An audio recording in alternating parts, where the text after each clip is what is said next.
I'm Josh Clinton, Communications Coordinator for Middle Tennessee Electric. Welcome to our new podcast, Unmetered.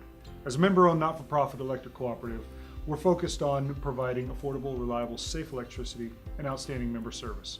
One way that we've found that we can do that is by providing more avenues of communication to you, our member.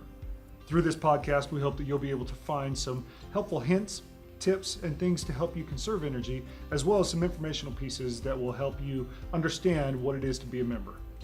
For our first podcast, we had the opportunity to sit down with Middle Tennessee Electric President and CEO Chris Jones. I talked to Chris about some of the things that make the cooperative tick, what it means to be a member, and then we got a little personal with Chris, with just some of the fun, lighthearted questions, so that you and everybody else out there can really get to know the man behind the cooperative. We hope you enjoy. So Chris, thank you for taking the time to join us for our first MTEMC podcast, video and audio podcast, aptly called Unmetered. We just wanted to take some time to sit down, talk to you a little bit about the co-op, but also the cooperative business model, what we do, and then to get to know you just a little bit more. So. Right. I have a list of questions. We can run through them, and if you want to add more, just take it the way that you want. Chris, how long have you actually been with Middle Tennessee Electric? Well, thanks, Josh, for the opportunity here. But I've been with MTEMC for 17 years. I came in May of 1999, so the time has gone very quickly. Can't believe it's been 17 years, but honored to serve that time. And where did you come from prior to? Well, I came from Arnold Center, AEDC, which is near Manchester in Tullahoma, Air Force Base there, and I did public relations and marketing work, and I did some communications consulting on the side for some electric utilities, in fact. So the electric utilities world was always of interest to me, so obviously very excited when I was able to come to Middle Tennessee. Now, when you came in, obviously you didn't come in as the president and CEO. Give me a little bit about your career path to get to the position you're in now. Sure. Well, coming from a public relations, marketing, communications background, the position I occupied first here at MTEMC was communications coordinator, and so that, in my mind, gave me an opportunity to do the work that I enjoy doing and I was trained to do, but also it exposed me to all areas of Middle Tennessee, of the co-op. So I was able to learn a lot and learn quickly about various aspects of the business and the people. And so that was an opportunity that obviously served me very well and I was appreciative of and enjoyed. And so that's how I got started. What makes Middle Tennessee Electric different from other utilities? I mean, around our area, we have MED right down the road, NES just up the road from us. What makes us different? Well, there are differences and similarities, but a key thing that I would have, perhaps members who would be watching this podcast today to really understand is that we are, as an electric cooperative, we are a cooperative of members. Without the members, there's no cooperative. And the membership both jointly owns the cooperative, and they have a voice in its operation through the election, in particular, of its representative board of directors. So it's a unique company in that we're a private entity, but we're owned by this large membership, and the membership has the voice in the operation of the cooperative. So of course we're not for profit, just like the municipal systems you mentioned are, but that unique governance structure makes Middle Tennessee Electric and other electric cooperatives, I would suggest, special in that regard. And so the members can be as involved as they want to be in the operation of the electric cooperative. Chris, this is a great time to take a little break because I really want to talk more about what it means to be a member. And so after the break, when we come back, we'll talk about what it means to be a member, but also some of the great things about membership and National Cooperative Month that's here in October. So when we come back after the break, we'll go ahead and talk about that. Sounds great.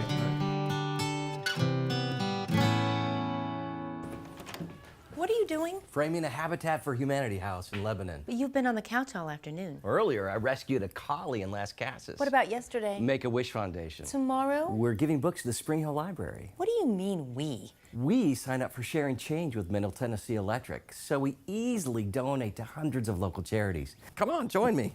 Wow. After all that, I think I need a nap. Just join Sharing Change with Middle Tennessee Electric. It's the easiest good thing you'll ever do. So, Chris, we were talking about the membership and the cooperative as a whole, and you had started to talk about what it means to be a member. Can you tell me a little bit more? What is the difference between, say, a member and a customer of a municipality or an IOU? Okay. Well, and that's something we want our members to really understand, because there is a difference, and I think at its essence, when you compare a member to a customer, a member of this electric cooperative is anyone who receives electricity, who pays a bill to Middle Tennessee Electric. But it's not just we're sending a customer a bill; it's part of their ownership. They're contributing along with their other members to the running of this business when they pay their bills. But they also have a voice. It is a democratic body. So the members have a voice in the operation of the cooperative, and I would hope they feel and understand that sense of ownership. Now, also, we are not an entity that pays dividends to stockholders. We are not a for-profit business that seeks to market goods and services to consumers, to customers, in order to generate a profit. We are a cooperative of members, and we render a service, electricity, and we do that at cost, not for profit, as low as we can, as efficiently as we can, simply for the benefit of our members. That's why we exist, and the only reason we exist is to benefit our members. So satisfactory results to us is the satisfaction of our members. Whereas for a for-profit business that markets to consumers, customers, they certainly have a goal, understandably so, because that's the business model of generating a profit for the benefit of the stockholder. So it's a different business type, and we think it's one that works very well for electricity. And again, we're proud to serve our members. So October is National Cooperative Month.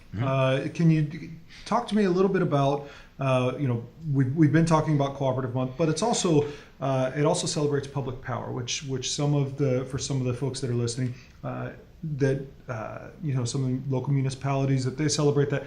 How does National Cooperative Month and public power celebration, where does Middle Tennessee Electric, where do we fit into that? Okay. Well, certainly we want to celebrate Cooperative Month because we want to take advantage of every opportunity to help our members understand that they are members. Now that sounds pretty simple, but it is a challenge in this day and time, it seems, because there's so many messages out there that are competing, and for people to understand this and that, and so much complexity in communications today. But we want our members to understand that they are indeed members, because that helps them to be more engaged in the process, and it helps them to be more satisfied with their service when they understand that, hey, this is my utility. Right. Sometimes people would suggest, well, you're a monopoly. But for the members, I would have them understand, well, but it's your monopoly. This is your company. Right. And so what better way to have service provided to you than your own company providing it to you? So there's value in them understanding that. On the public power side, we buy all of our power, like other utilities, electric utilities in this state, from the Tennessee Valley Authority. And they do a great job at keeping rates reasonable, being efficient, and giving us a host of different generation types that through which they generate the power that we purchase. So there's a lot to say about that we could talk about perhaps more, but that's where we kind of fit into both worlds when we look at celebrating both Cooperative Month and Public Power Month at the same time. So now you mentioned that the cooperatives got started in the mid-30s. This is also the 80th year of Middle Tennessee Electric. So give me just kind of a brief history of that, because I know that some of the things that we saw or that folks saw back in the 1930s, some of those needs are starting to exist again in a different avenue, and Middle Tennessee Electric is starting to look down those. So tell me a little bit about the need that started Middle Tennessee Electric, and then we'll kind of get into the other things that we got going. Well, in a nutshell, the proud history of Middle Tennessee Electric and other electric cooperatives across the country is that in the rural area, in the outside the cities in the 1930s, Depression era America, electric power wasn't available. Mm-hmm. And so certainly there was a desire among the farmers and homeowners to have that power, but they couldn't get it, whether it was for-profit companies or companies, municipal systems. They just couldn't bring the power. It wasn't feasible for them to bring the power to the rural area. Mm-hmm. So the farmers and homeowners at that time said, well, we're going to do it ourselves. And again, through funds made available by Franklin Roosevelt's New Deal, they were able to access those monies, build their own electric system through an electric cooperative, and that's where Middle Tennessee Electric came from. Wow. Now we're 215,000 members now, and that's a long time ago, and a lot's happened since then. Mm-hmm. But that was the genesis of Middle Tennessee Electric and the electric cooperative world here in the United States. The electric cooperatives electrified America and changed this country in profound ways, no doubt about that. So when we come back from the break, we got to break real quick. When we come back, as I kind of mentioned, there's more. We're seeing that need again. So we'll talk about that here in just a second. Okay. When I worked for the city of Smyrna, I admired Middle Tennessee Electric Co-op, primarily because of the quality of the people that worked for Middle Tennessee Electric. I had interaction with them on a regular basis. I've known most of the managers all the way back to Mr. Fred Key, and I've always admired the individuals, that employees of the electric co-op. So Chris, before we took a break, we started talking about the history of Middle Tennessee Electric and where we came from, and it's such a fascinating story. I mean, every time I hear it, you almost start to learn something new every time. It really intrigues me, not just for Middle Tennessee Electric, but for co-ops and the need that we saw, or that folks saw back in the 30s, and underserved areas for power. Now, fast forward 80 years, and here we are in the heart of Murfreesboro, right smack in the middle of the state, and there's still a need for underserved areas that we're finding, but it's not necessarily along the electricity lines. What is Middle Tennessee Electric seeing, and how are they looking? How are we looking to serve that need? Well, it has proved to be an interesting parallel, and probably not on the same order of magnitude as what happened in the 30s with electricity and the need that was there. But we definitely see a need, and this has been verified through different avenues, including a study by the state, of broadband internet service in the rural area. And so as we look around even our service territory, and we serve a number of we serve municipal areas, suburban areas, and then of course we serve other areas that are more rural.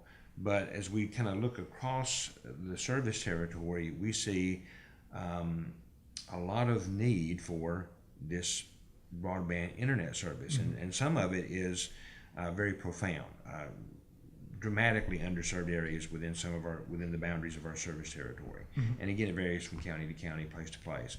So we've undertaken this feasibility study. Mm-hmm. We've reached out to our membership for survey information. Mm-hmm. We're looking at this from several different angles. It will take a few more months to study. Mm-hmm.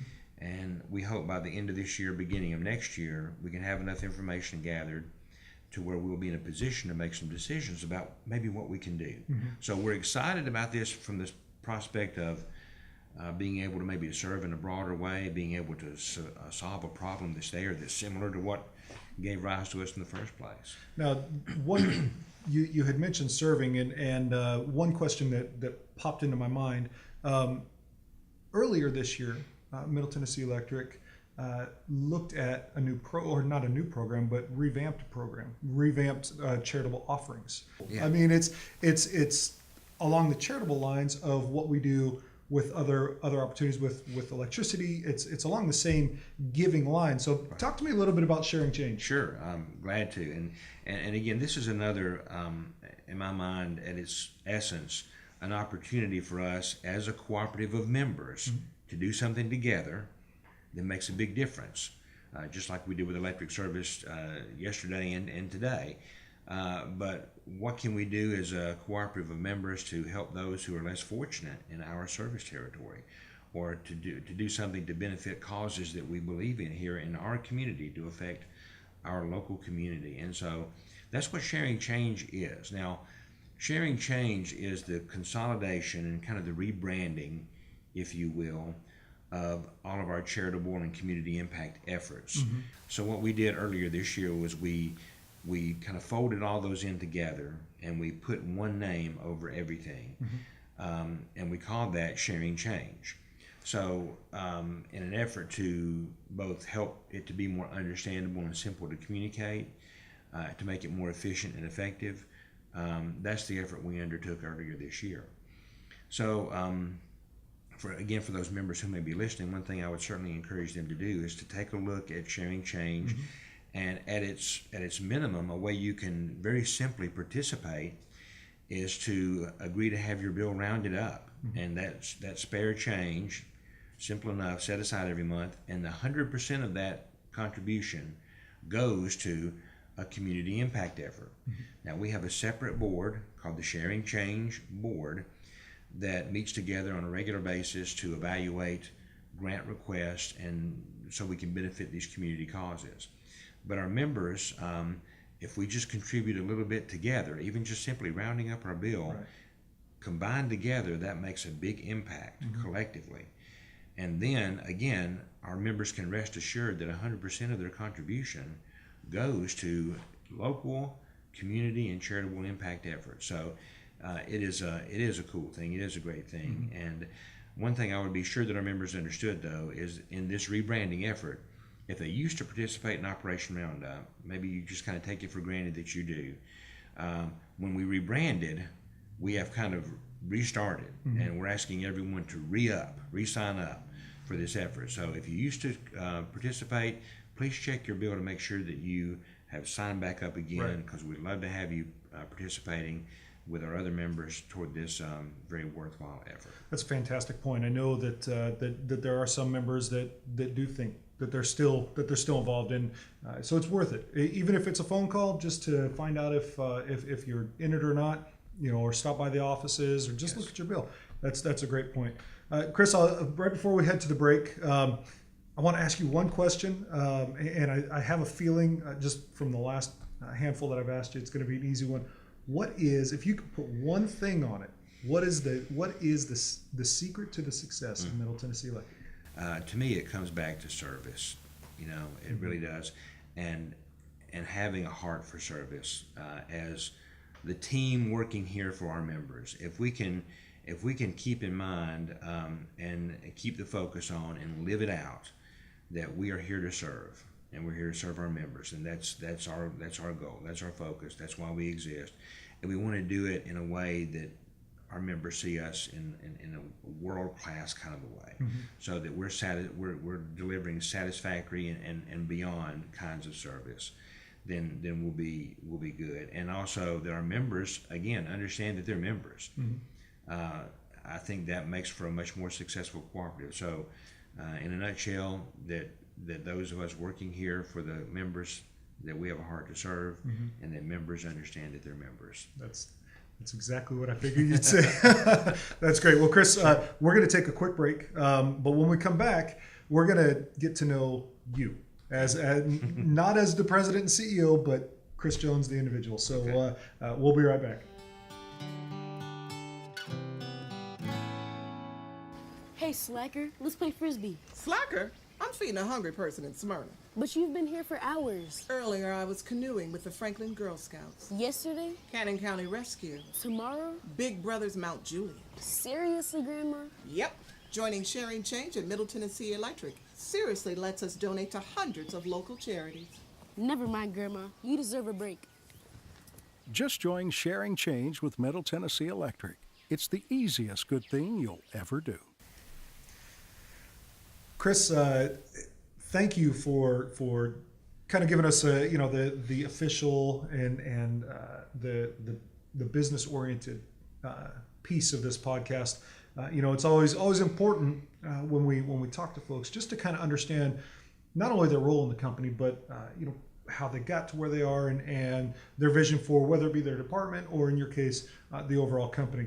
But there's always that piece that makes somebody tick, and so in knowing that our members are going to be watching or listening to this, as well as some employees, we want to take the time to get to know you.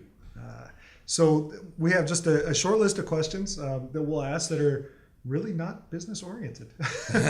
So Chris, what is we'll just run through them. What is the one thing that makes you happy besides serving, of course? Besides Middle Tennessee Electric. Well, Josh, I mean, I do enjoy seeing other people be happy and fulfilled, and the people, of course, primarily that, first and foremost, that circle me, whether that's family, whether that's my relationships with business or church, whatever the case may be, seeing that other people are, that I'm doing my part to see that they're fulfilled, challenged, and happy, and that makes me happy. Now, those who are watching this who know me probably say, well, what about dessert? So, and food is kind of I enjoy a good dessert and a good meal. That's just, I don't take that for granted, shall we say? and that can make me happy. So, so we'll go to the, and I'll put air quotes around it, controversial question: sports team. What is your favorite sport and favorite team? Of course. I enjoy a number of different sports, but the team that I root for the most, and if I was granted, if you could pick one team to win a championship, who would it be? Then no doubt for me it would be University of Tennessee Volunteers in college football. There go half of our viewers. No, I'm just I'm a UT graduate. That's and right. I grew up with my dad and my granddad listening to UT football, and it's the home state Volunteers. That's right. And so I do appreciate that aspect of it. But I enjoy watching a number of sports. College football has such rich history and pageantry to it. I enjoy college football as a spectator. I enjoy going to baseball games, professional baseball games, and I like a variety of baseball teams. I like the Braves and the Cardinals and the Red Sox. I like a variety, but just going to the ballpark and watching baseball, it translates so much better than it doesn't really translate well to TV. It's all about the experience. That's right. Yep. And as I get older, I'm able to participate less in sports. I can't play. I love to play basketball, but I really can't do that. And not that I could effectively before, but I can't do that without suffering time off because of likely injury. But so now I enjoy playing golf from time to time, but not much. I don't get to play much, but. Sports is fascinating because there are so many life lessons that translate, right. And I do think of Middle Tennessee Electric as a team. We should we should operate as a team, working together, trusting each other to perform at the highest level. So there are a lot of lessons to be learned through sports. Right. So it's fascinating from that angle as well. Last question: there are two types of people in the world: the ones who like amusement park rides and those who don't. What side of the fence do you fall on? Well, I would definitely be in the camp that loves amusement park rides. Oh my goodness! So it's now the thing is, physically, my body doesn't necessarily love them anymore, except for roller coasters. I can still do roller coasters, Yeah. but when I was young and going to the local fair, whatever the case may be, I would ride everything all day long. Right. I can't do the round and round rides anymore. But a roller coaster, I could still go for a good roller coaster. No, sir. I fall in the other. That's great. Well, Chris, thank you very much for taking the time. It's been fun. We will obviously we'll have you back on and we'll be talking some more. But Chris Jones, President and CEO of Middle Tennessee Electric. Thank you. Thanks, Charles. All righty.